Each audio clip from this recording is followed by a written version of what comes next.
Hey everyone, welcome to my YouTube channel Canvas. In this video, I'm going to show you how to paint avocado with acrylic colors.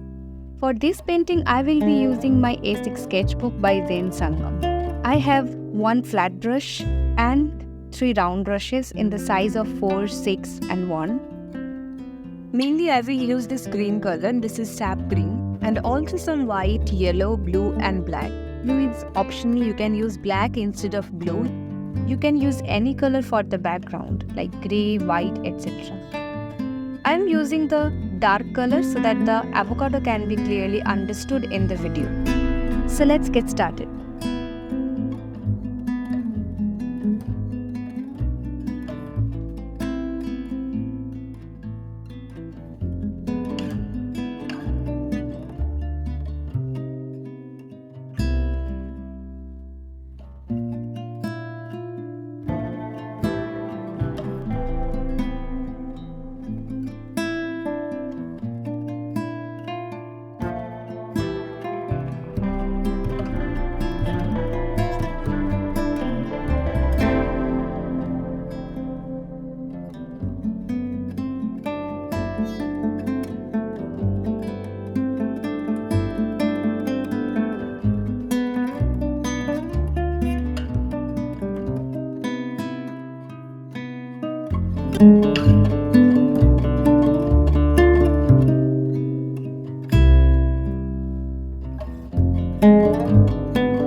Thank you everyone for watching this video, and if you like the video then don't forget to subscribe to my channel for more amazing content.